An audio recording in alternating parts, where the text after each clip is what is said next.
NASCAR national champion Lee Petty with Richard, his 22-year-old son. Together, they do the mechanical work on their cars.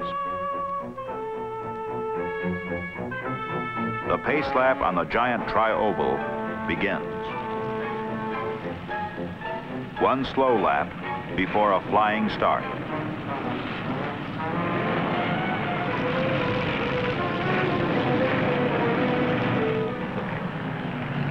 The race is on.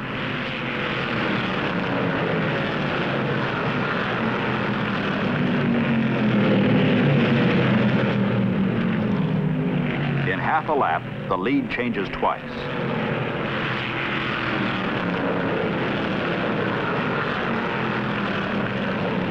Car in the pits, a convertible handled by Dick Petty. The smoother streamlining of the sedans give them a 10-mile-an-hour advantage. 22-year-old Petty has burned out his engine trying to keep up with the faster sedans. His dad, Lee Petty, fabulously fast in qualifications, holds back in 7th position, running for distance. Young Petty is finished, a victim of ambition. The race goes on. Lee Petty roars into the pit. The crafty 44-year-old NASCAR national champion must refuel. Dick Petty signals his father. Young Petty is in charge of his father's pit crew.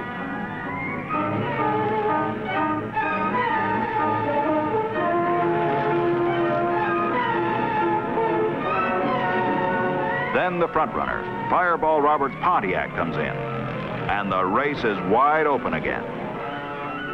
As Roberts slows, Jack Smith's Chevrolet is ready to race. Roberts has a full lap lead over Smith. 1 minute and 4 seconds to change tires and refuel. Enough time. Lee Petty roars away from the pit wall to follow Smith. Lee Petty in number 42 and Johnny Beauchamp in 73 roar into first and second place, with their pit crews whipping them on.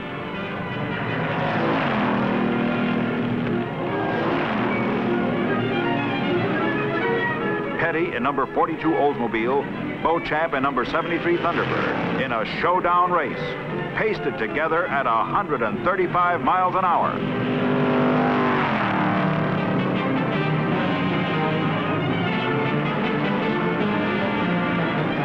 There's the white flag. The leaders enter the last lap in a dead heat.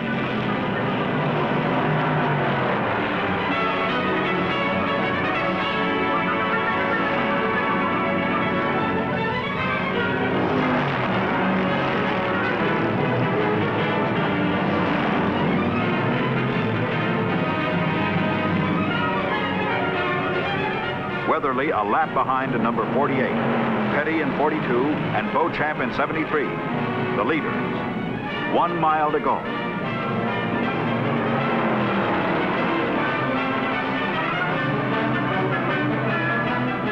In the final stretch, Weatherly is high on the track. Lee Petty in the center, Beauchamp below him.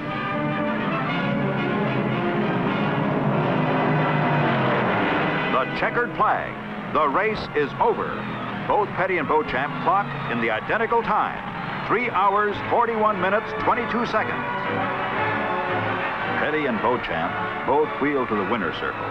Both accept congratulations of the crowd in one of the most amazing finishes ever recorded in stock car racing. The official decision, based on photos such as this, gave Lee Petty in number 42 the victory by a margin of less than 1 yard. Weatherly in number 48, a lap behind, took 5th place. After 500 miles, Lee Petty's margin of victory was by 1 yard.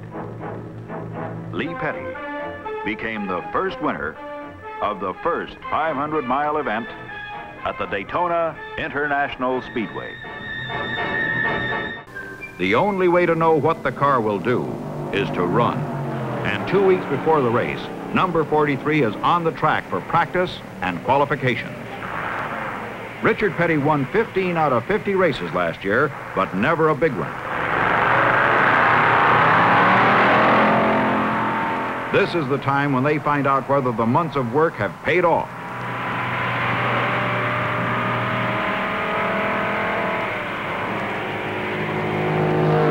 Richard drops into a corner wide open and turns the fastest laps ever run at Daytona in a stock car. The competition is worried, but not Lee. 174.5 miles per hour in a 64 Plymouth. Race day. And over 80,000 motor fans crowd this great 450-acre speedway to see what the best of Detroit can do. Are presided over by Speedway President Bill France.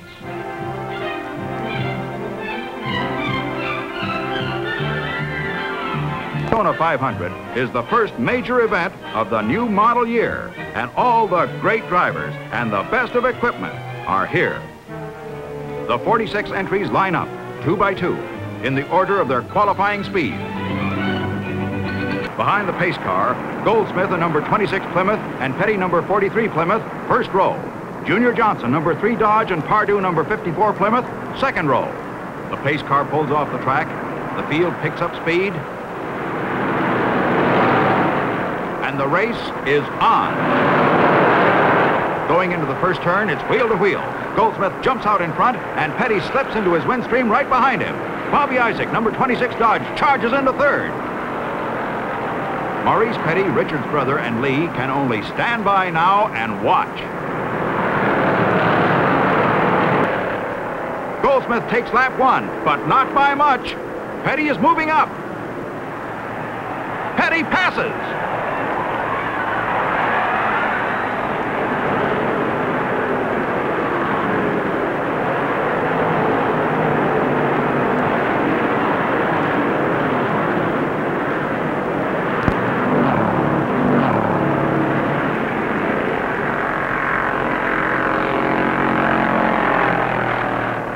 The attention now on Petty as he streaks down the backstretch. From Randleman, North Carolina, he's married, he has 2 children, another one on the way. He's been racing since 1958, but he's never won a big one, and he isn't far from doing it today. He was second in point standings last year, a very consistent driver, but that big one has always eluded him. Now all of his pit crew is out, and here he comes. The checkered flag is out and ready for Richard Petty.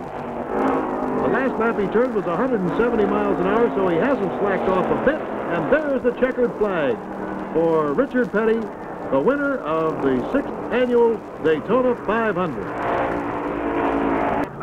I'd like to thank William H.G. France, the president of the Daytona International Speedway, and Bill France Jr. for all their help. Also, all of the officials of NASCAR for all the help they've been to us in a perfectly run race.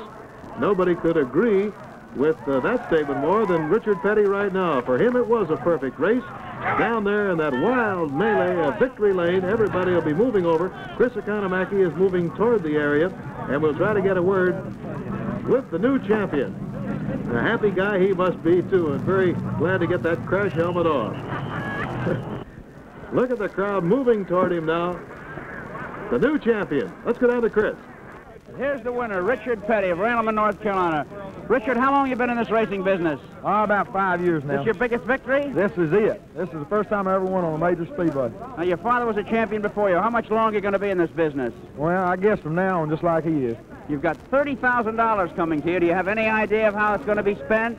Well, it'll go for some more cars, I imagine. Being they run that good, we ought to get a couple more. How about the race, Richard? Did you have any problems with any other drivers, any that you thought might beat you? Well, right the first of the race, I was worried particularly about Goldsmith. Then Isaac come up there, and they had a little bit of trouble, and then it was particularly all over with. You made 6 pit stops. Why so many? We made 3 or 4 under caution flags in order to keep them having to stop under the green, and it worked out that way. We didn't lose a lap when we stopped. Richard Petty, winner of the Daytona 500 and a thinking driver.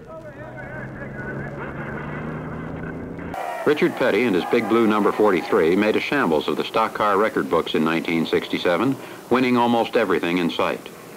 Listen to a few statistics. Petty started 48 races in the 1967 season. He won 27 of them, some on small dirt or paved tracks, others on the big superspeedways.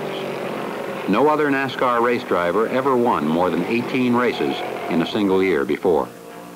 Richard won almost $130,000 in prize money in 1967, an all-time record, making him one of the highest-paid men in professional sport.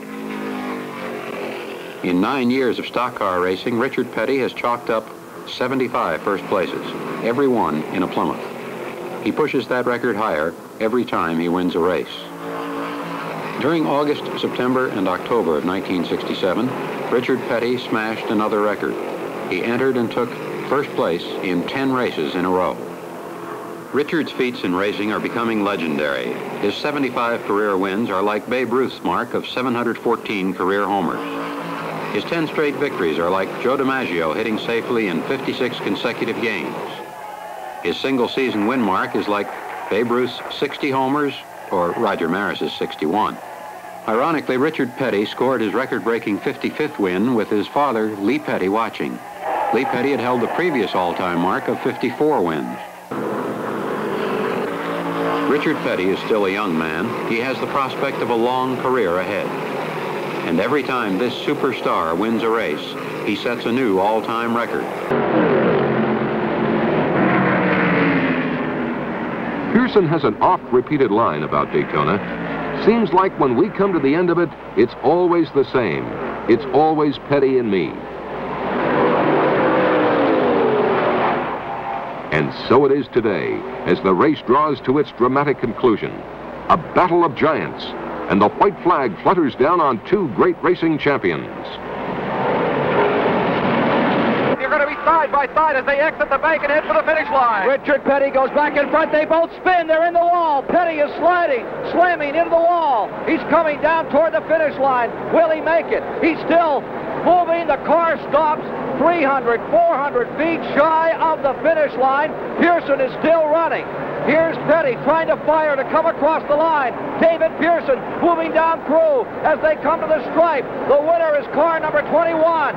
It's going to be, I believe, Pearson's victory. You'll just have to wait and see. An amazing finish. Richard Petty's car demolished in the front end, as well as car number 21. When we got the white flag, naturally I was behind, and of course that was exactly where I was wanting to be at the time.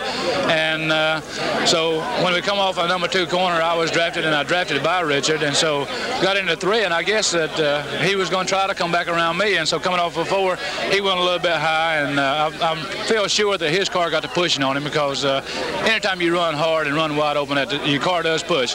So if you're set up fairly tight anyway, and I'm felt sure that he would just come up, and when he squeezed me into the wall, I hit the wall and spun around and come back, and so I undoubtedly hit him too, and that got us both to spinning.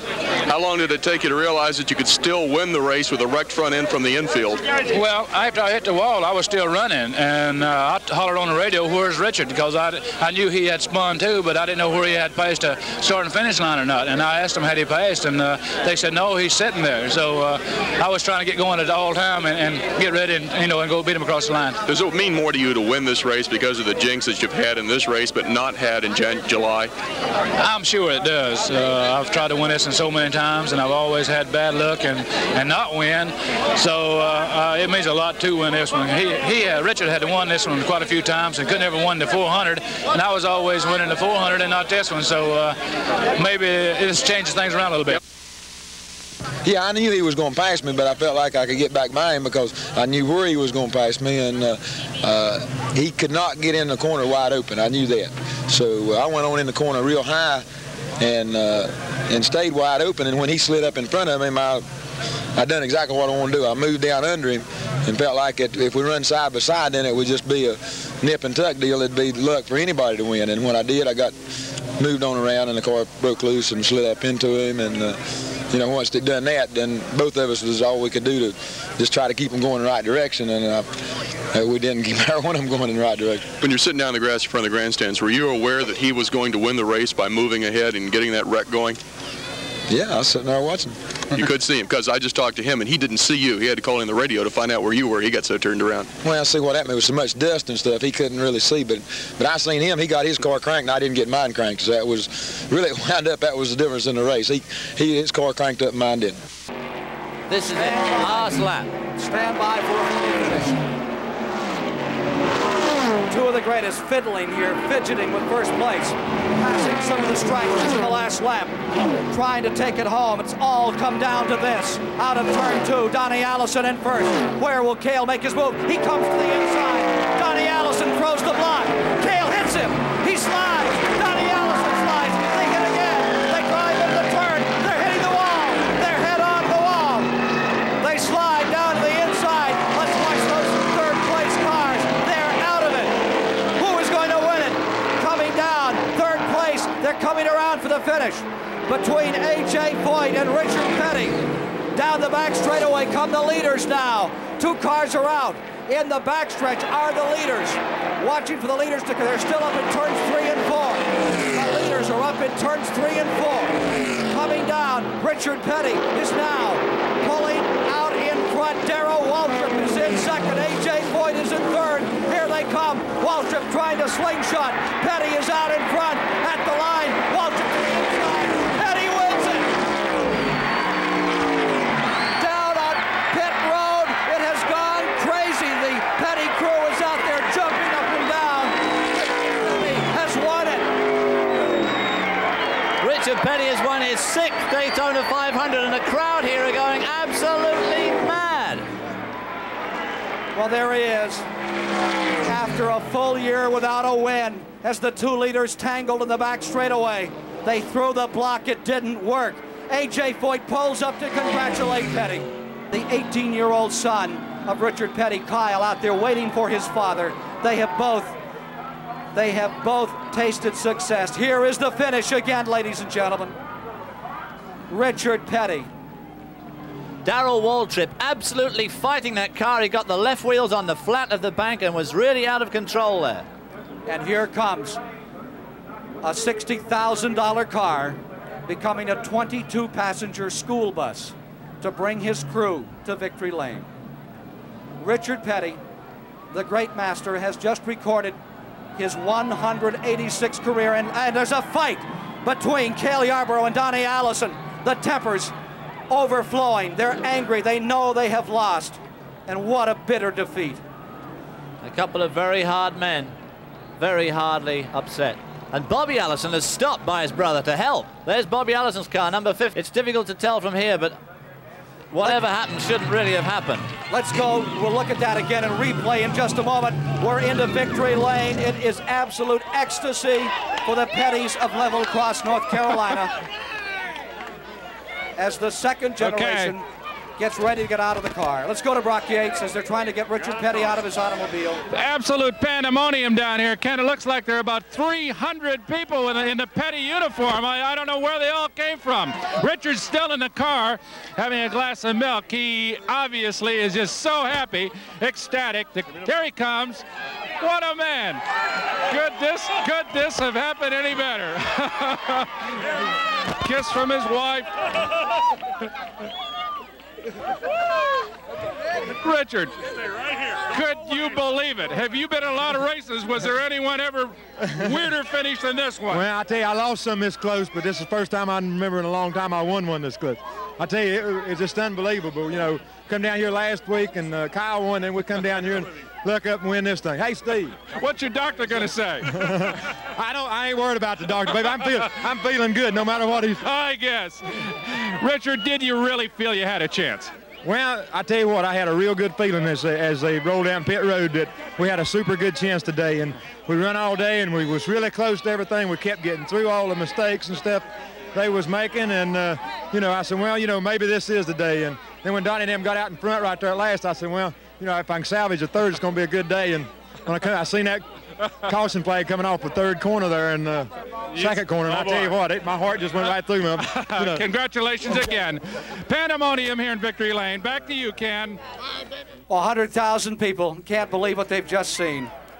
We're going to be seeing the crash again and analyzing what happened out here as Richard Petty has come home a winner in the 21st annual Daytona 500. For those of you who get concerned about the demise of the American hero, we want you to know he's alive and well in Randleman, North Carolina.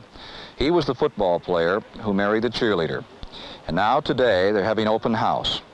And some of his friends, 20,000 of them have come to pay a dooryard call on the first 5-time national stock car driving champion, Richard Petty. We're racing 30 races a year. That's about 30 weeks away from home, and we really don't have a chance to, you know, to get in and do some of this stuff. So we just put it all together at one time and just decided we'd just spend a couple of days just doing nothing but trying to help raise the money for the community, and to know there's that many people that's interested in racing and that many people that's interested in donating a little money. For 7 straight hours, Richard Petty smiled, signed autographs, and showed the same magnetism that made his father one of the first heroes of American stock car racing. There we go. You turn right around and sit down right there. Oh, I'd love to sit down right here. I'd love to. Okay. Yeah, you come over here and sit down there. Yeah, that's too bad, come on. Lee Petty, you were one of the sport's first great champions. But of all the champions in stock car racing, Richard Petty is the greatest. As you look out here and see all these people and know of Richard's success, what does it mean to you? Seeing all these people that are really race fans coming from Pennsylvania, New York, and whatnot. And so it's what you call an inner satisfaction. I really can't express it, but it's an inner satisfaction that you accomplish and it materialize over the years. What do you think it is, sir, that people cotton to about Richard Petty? Well, he's a good man. What he is, what you see, that's him. He's got the best running vehicle and machine out there on the track. I like the way he drives, and I like the way he looks. Everybody likes him because he's a winner, because he's sincere, because he's honest, because he lives what he believes. Close the curtain on the 1979 Winston Cup racing season. Again, our congratulations from Motor Racing Network to 42-year-old Richard Petty, who now becomes the 7th-time Winston Cup driving champion. He's a 6-time Daytona 500 winner, Mike Joy, and now he'll have to win the Daytona 500 to match his 7 championship wins, I guess. Well, every time Richard Petty gets on the racetrack, he sets another record in one way or another. He's run over 800 Grand National races. He's won 190, and the records just keep on falling, and they look like most of them will never be broken. It continues to shrink, getting closer all the time. It's now 6.5 seconds, but time is running out. A brilliant maneuver by Dale Inman and Maurice Petty may have given their cousin and brother, respectively, this Daytona 500. Well, a lot of it depends on the driver, too. Richard must have said to them, don't change the right side tires. He must have told them not to change them. He was happy with the way it was set up, and that's what he told them to do, and they didn't, and they did a 6.8-second pit stop, and that's what's given him this race. It looks like he's going to win by about 6.5 seconds. White flag coming up. 1 lap to go for Richard Petty, who looks like he's on his way to his 193rd career win. I'll tell you, I want to be there the day he wins 200. The crowd up on their feet. One of the most beloved race drivers in the history of the sport, going down into turn number 2. You are watching an incredible moment in the history of motorsport. Here is a man winning the most difficult, the most prestigious stock car race there is for the 7th time. Bobby Allison. No-win situation. The sort of strategy he pulled here is like sinking at about a 90-foot putt to win the U.S. Open by 1 hole. Out of turn number 4, Richard Petty holding on to that lead like a hammerhead shark. Here he comes, coming down, seeking out. And is he slowing down? Is he running out of fuel? He's coming across the line slowly, but he takes the checkered flag. And a car is in the wall. Stan Barrett has crashed just at the finish. Number 22, Barrett, has walled his automobile. Richard Petty has won it. Here he comes in. And what a response he is getting from the 100,000 gathered today. The disappointment in the Bobby Allison pit would be almost more than you could stand. It must be just absolutely intense. They had this race locked up all month, and they just somehow blew it with only 20-odd laps to go. Well, here is one of the great masters of the sport, Richard Petty, scoring his 193rd career win. it would be something to be with him for number 200. No one has ever done it in the history of the game, won that many races in any form of motorsport, and he has just out-snookered him here in the 500, David. Well, he's only got 7 races to go to that magic 200. Boy, what a figure. Some people are happy if they win 2 races. And here we have a man that's won the Daytona 500 7 times, and nobody else has won it twice. The history of this Daytona Speedway is much the history of the Petty family. Let's go to Ned Jarrett. When Richard Petty comes into victory lanes, he brings a crowd with him. No race driver has more fans than this fella. As he crawls out, he flashes that big smile. Richard, you pull one on him. Yeah, Dale and them just out-figured them a little bit there. You know, we run all day long. We run with them. We couldn't outrun them. They couldn't outrun us. And they just outsmarted them in the pits, and that's what won the race. Richard, I asked you the other day what it took to win this 500. This is your 7th one, and you said you had to have a lot of luck, but really luck wasn't it today. Well, I tell you, I had a lot of luck just to miss everything that was going on out there, and I had a lot of luck. We run all day and didn't have no problem, and then we were fortunate enough to make the right decision on gambling right at last, and you know, then our luck ran out. You know, I mean, it worked out, so couldn't have been planned any better. Richard, how much of a gamble was that? Was the tires getting thin, and were you close on gas? No, the tires were no problem at all. We could. Dale told me right after the second pit stop, said tires are no problem. We can run them if we need to later on in the race, and so they had it all planned, and so it worked out good because it wasn't a caution. If it had been a caution, then it'd been a heck of a race. Richard, you have 500 miles now with these new cars. Everybody was very concerned about them going into the race. Your thoughts now? They're still terrible, terrible squirrely. I tell you, I'm not a whole lot better than the rest of them. I think that by myself I was pretty good, but when I get with 3 or 4 of them, it was really bad. But I wasn't as bad as some of the rest of them. Why are they so squirrely, as you say? It's just aerodynamics, just the way the car's made, and there's just not a whole lot we can do about it right now. We'll work it out. What can you said not a whole lot you can do, but do you have any suggestions for them? I don't know. That fastback Pontiac deal didn't handle any better than we did. So, yeah, right now I got no suggestion. All I know is my car handled better than everybody else, and we won the race, and I'm tickled to death. Are you just going to keep winning races forever? I'm going to keep on trying, Ned. You can bet on that. Richard Petty will be gunning for an unprecedented 200 stock car victory. And Cale Yarborough, who will try to duplicate his pole-sitting win in February's Daytona 500. And to heighten the drama, Air Force One is flying a special guest into town as the crowd and drivers at Daytona await the radio command from the nation's most visible racing fans. All right, gentlemen, start your engines. Now 40 other drivers will try to steal the spotlight from Yarborough and Petty as the president flies on in to join the crowd of more than 100,000 for the Firecracker 400 from Daytona Beach, Florida.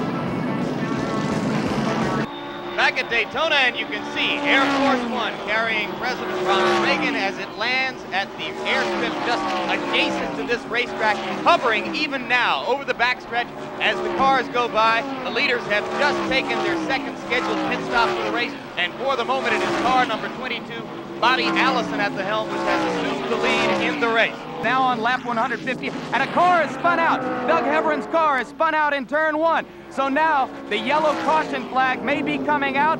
Indeed, as I look just below us, the yellow caution flag is going to come out. This will, in all intents and purposes, perhaps be the last lap of the race. The rule requires them to solidify under the caution at the beginning of the next lap. It's an incredible situation. Now, are they going to race to the line? This is an interesting rule situation, Jim. You are allowed to race to the line once the yellow has come out. Cale Yarborough did that. Richard Petty is counterattacking. This may be the race that we're looking at here as they sweep up into traffic. A highly dangerous situation. Coming down the front straight. Here they are, Sam. They will come across the yellow line just about together, but Petty had the lead. By the nose of the car, Richard Petty was just in front of Cale Yarborough as they came across the line. Now they have completed 158 laps. There are 2 laps to go. You are going to see a checkered flag for car number 43. Richard Petty has won the 200th race of his incomparable Grand National Stock Car Racing career, and an unexpected thrill for the crowd here, which in effect saw the race end 3 laps early. And a sensational rendezvous with destiny for Richard Petty, who has political aspirations. He will now, not for the first time, be meeting President Reagan as part of the victory celebration. Richard Petty, on this day, has fulfilled a great dream. Back at the Daytona International Speedway, here are the final standings. As we suggested he might, Cale Yarborough sacrificed second place with that impromptu pit stop as Harry Gant wound up second, but Richard Petty emerged victorious for his 200th Grand National Stock Car Racing victory.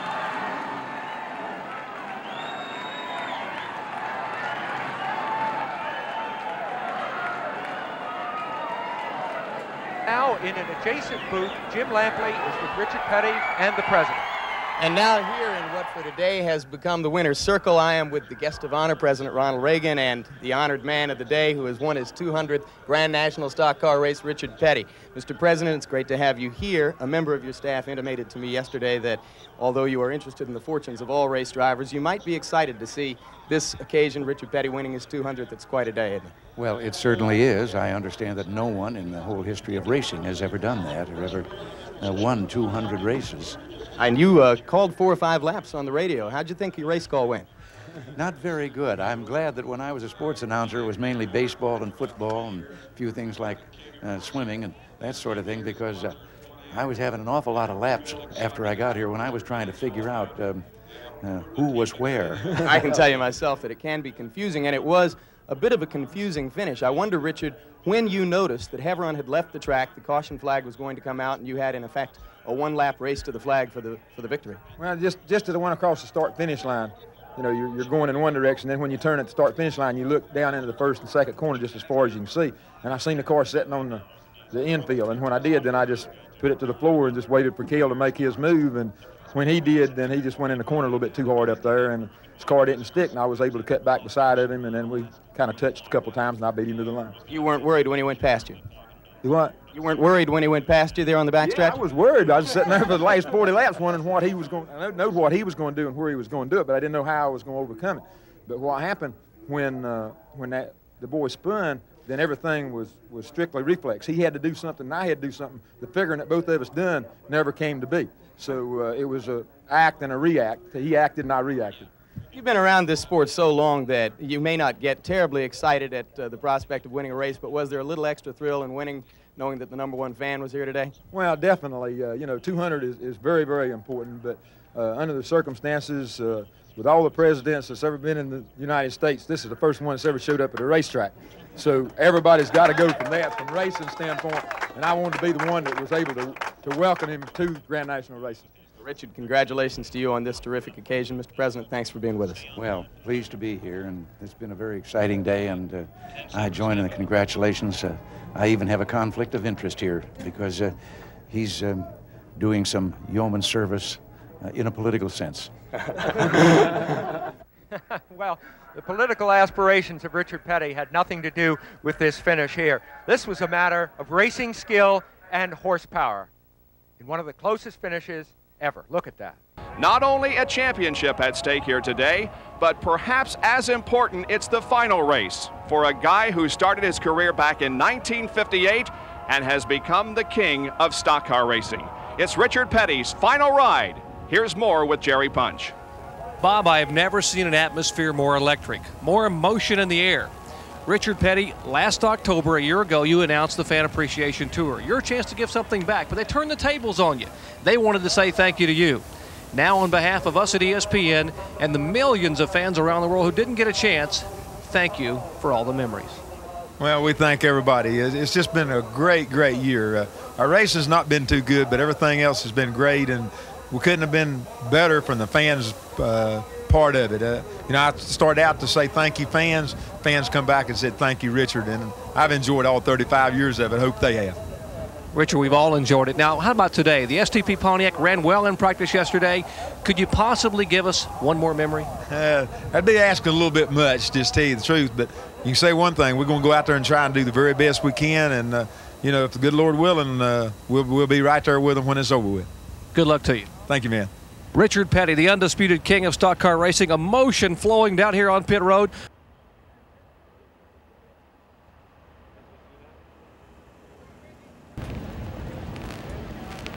Petty, start your engine. That's just a bit of rehearsal going on. Is that going? From Kyle. Well, there will be 2 gentlemen start your engines given here today. The Petty children have already told Daddy to start his engine. I'm not so sure that he heard the command because he seems to be sitting patiently in his race car. All the drivers will say it's one of the toughest tracks because you are turning almost constantly. The Apache helicopters continue to hover overhead as the field now begins to get in formation. Richard Petty, as he has done at every race this year on the Fan Appreciation Tour, is leading this first parade lap, and then he will fall back into his regularly assigned spot, which today is 39th. And we have an in-car camera right with the King this afternoon on his final event. There it is, looking out the back to the other 40 starters. Jimmy Hensley will also carry one of our in-car cameras, the Phillips 66 in-car camera, as he is going through the banking in turns number 3 and 4. There's Sterling Marlin in the Maxwell House Ford, car number 22. He also will carry an in-car camera for us here this afternoon.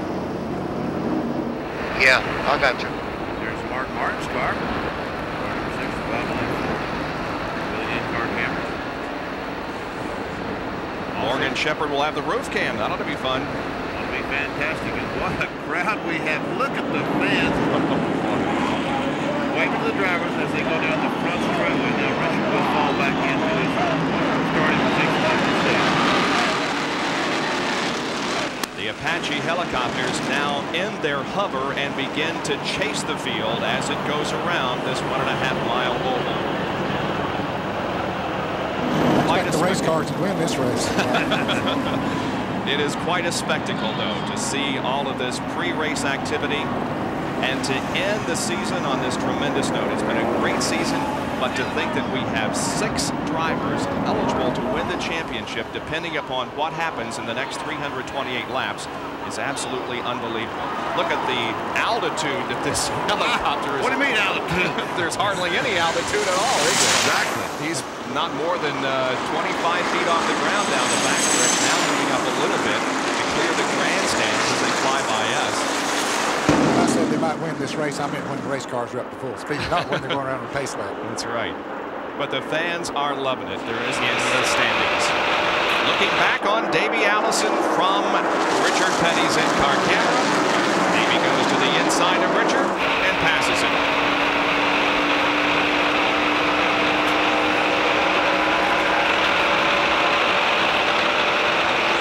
Richard Petty's seen this scene many, many times, and we're watching now. Looking through the windshield of a race car. Going down in the corner. 1,185 races. And both of you guys have had the experience of watching that car either run in front of you, behind you, but probably more than not ahead of you. Most of the time in front of me, yeah. Maybe not in your world it isn't, but... the difference in first and second is 670. Oh, a crash! Down the front straightaway. Ken Schrader, Wally Dolan back. Darrell Waltrip's involved. And Richard Petty is flaming going into turn number 1. He's knocked the oil cooler off his car, and the oil is on fire. Richard Petty, the car is on fire. Petty has got the car stopped. It'll go out. Fire extinguisher. It'll go out. That was Richard yelling to his crew, get a fire extinguisher down here. Yeah, they got you. I pulled up to the fire truck. Richard said, I pulled to the fire truck. Well, I'll tell you, that's a great presence of mind, right? And what a way for the career of Richard Petty to end. There is the King out of the car. And this may be the final farewell. But thank God he was able to walk away from it and wave to the fans. But you know, they ought to take the King back to the garage here and something better than a record. Yeah, you're right about that. It's not a good way to end a career that has been so great. We're looking to see what's going on. It busted the oil cooler in the radiator and caught on fire, and I drove down there to a fire truck and got it put out. But I don't know that when it busted the oil cooler that it didn't run out of oil and mess up the bearings. So first thing I got to do is put it back together and then crank it up, and still got oil pressure. We might go out and run a few laps. The oil pressure's messed up. Naturally, that's all over with. But no front fenders and nothing on it right now. It's tore up pretty bad. You know, you'd rather go out in a blaze of glory, but you're almost out in a blaze today. Yeah, it wasn't the kind of blaze of glory I wanted to go out in. For the thousands of people here today and the millions watching around the world, we direct your attention up to turn 4, ladies and gentlemen, where for the final time, the legend, the man, the king, Richard Petty, will say goodbye to all the millions of fans who have adored him for many, many years. So on your feet, wave and say goodbye, your special way to King Richard Petty.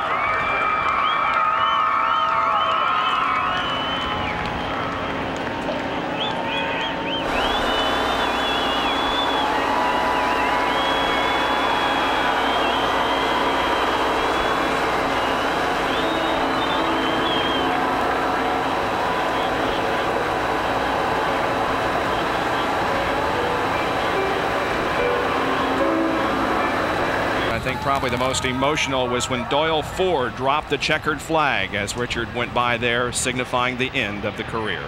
Let's go down to the Richard Petty car.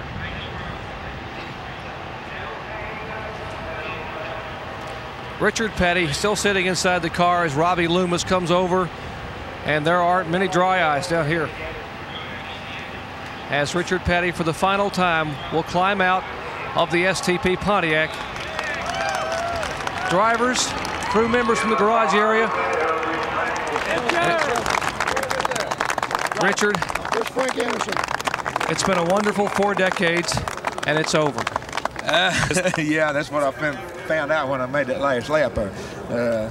So it's been wonderful. I mean, 35 years, the good Lord's looked after us all these years. And, you know, I'm still walking around. You know, I hate to got in a wreck and disappointed me and some of the fans, but the big deal is we're here talking to you when it's over with, and I wouldn't change none of it. I wouldn't trade nothing for nothing else.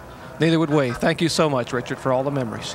Richard Petty walks out for the final time of the STP Pontiac, and coming up next, we'll have a very, very special tribute to the King. Have the hankies handy, folks, because it is something you don't want to miss. Let's check into victory lane with our race winner where John Kernan is. John? More than 60 years of dreaming and determined effort have brought us to this moment. NASCAR now enjoys its own Hall of Fame. Charlotte joins Cooperstown, Canton, Springfield, Toronto, and St. Augustine in hosting the celebrated shrines of America's major professional sports. It's my honor to induct my father, Mr. the King, Richard Petty, into the NASCAR Hall of Fame and present you with this Hall of Fame ring. You've been good on that. That was good. Thank you.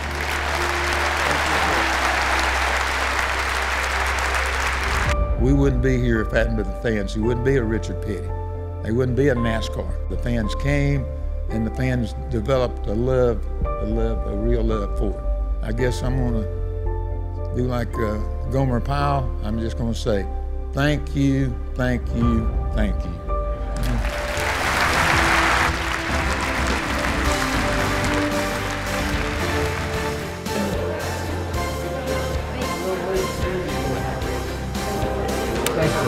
Enjoy it. We'll do this together again. We'll bring you next year on our team. Okay.